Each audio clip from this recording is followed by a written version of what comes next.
افغان شہریوں کی ملک بدری کا دوسرا مرحلہ، پنجاب میں ہزاروں افغان باشندے روپوش ہو گئے۔ راولپنڈی میں 37,577 افغان شہری چھپ گئے۔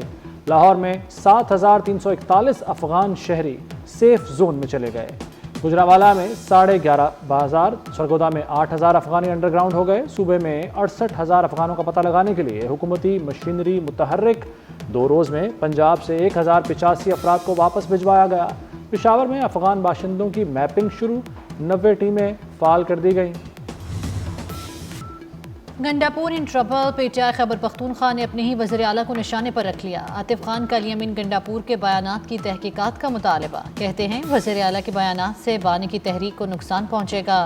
شہرام تراکئی کا بھی پارہائی، بولے پارٹی گنڈاپور کے الزامات کی تحقیقات کرے۔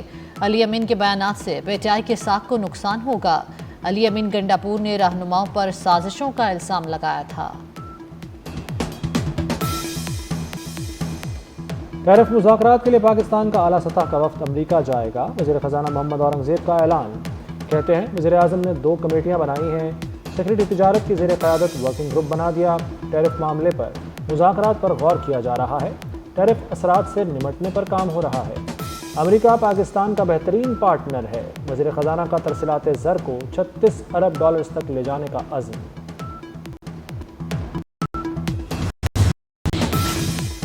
ٹرمپ کا عالمی معیشت پر خودکش حملہ، عالمی ٹیرف نافذ کر کے سرمایہ کاروں کا بھٹا بٹھا دیا۔ صرف 2 روز میں سرمایہ کاروں کے $60 ارب ٹوٹ گئے۔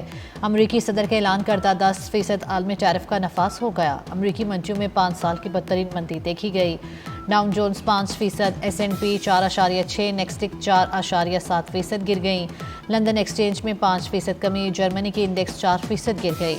مشکل صورتحال میں امریکی سینٹرل بینک کا شرح سود میں کمی سے انکار، ٹرمپ کو ٹک ٹاک کے خریدار نہ مل سکے، ایک اور ڈیڈ لائن دینے پر مجبور۔ چین کی ٹیرف معاملے پر امریکہ کو بات چیت کی پیشکش۔ ترجمان چینی وزارت خارجہ کا کہنا ہے کہ امریکہ اپنے غلط اقدامات روک دے، تجارتی شراکت داروں کے ساتھ برابری کی بنیاد پر مشاورت سے اختلافات دور کرے۔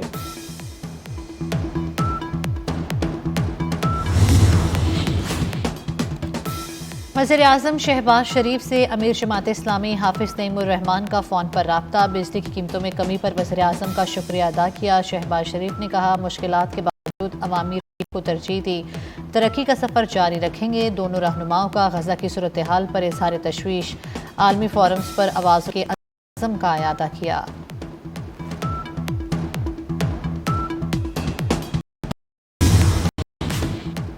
بجلی سستی ہونے پر نواز شریف کہتے ہیں اب مہنگائی مزید کم ہوگی، حکومتی کوششوں سے مہنگائی کا خاتمہ ہوگا، لوگوں کی زندگیاں بہتر ہو رہی ہیں۔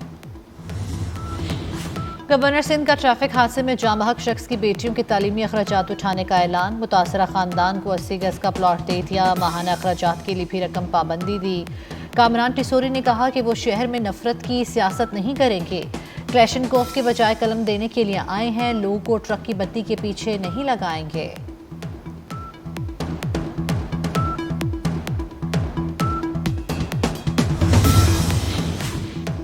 کراچی کے علاقے عیسیٰ نگری میں لگژری گاڑی اور ٹرالر میں ٹکر، پراڈو کی مالک خاتون نے ٹرالر کے ڈرائیور پر فائرنگ کر دی، ڈرائیور نے بھاگ کر اپنی جان بچائی۔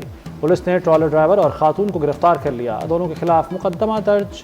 خاتون سے ملنے والا اسلحہ لائسنس سے زائد المیعاد نکلا۔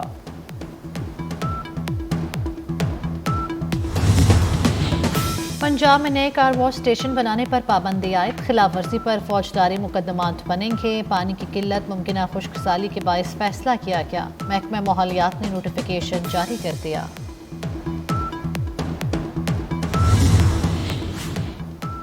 لاہور میں نئے میس ٹرانسپورٹیشن سسٹم کی تیاریاں، بلو اور پرپل لائن کی تعمیر کی ذمہ داری ایل ڈی اے کو ملنے کا امکان۔ L D A engineering wing کے پاس انڈر گراؤنڈ ٹرین بنانے کی اہلیت اور تجربہ موجود ہے، میٹرو بس سروس اور اورنج لائن جیسا تاریخ ساز منصوبہ بھی مکمل کیا تھا۔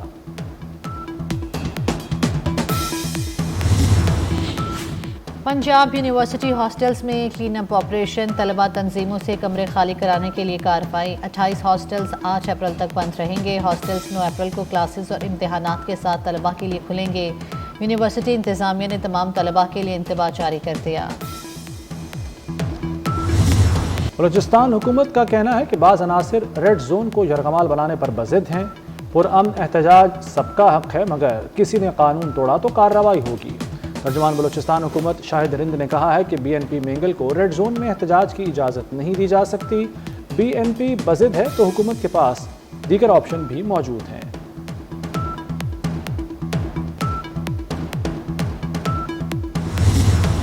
پاکستان کا دہشت گردوں کے ہتھیاروں کے حصول اور استعمال پر تشویش کا اظہار۔ سلامتی کونسل اجلاس میں پاکستانی کونسلر عاطف رضا نے کہا، دہشت گردوں کے پاس افغانستان میں چھوڑے گئے ہتھیار موجود ہیں، ہتھیار پاکستان کے خلاف استعمال ہو رہے ہیں۔ کالعدم ٹی ٹی پی افغانستان سے کارروائیاں کرتی ہے۔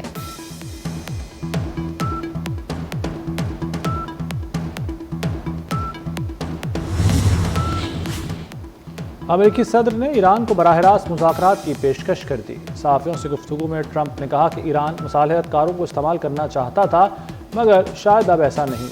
امید ہے ایران براہ راست بات چیت پر آمادہ ہو جائے گا۔ ایرانی صدر کا بھی جواب آ گیا، کہتے ہیں امریکہ سے برابری کی سطح پر مذاکرات کے لیے تیار ہیں۔ امریکہ مذاکرات کرنا چاہتا ہے تو دھمکیوں سے گریز کرے۔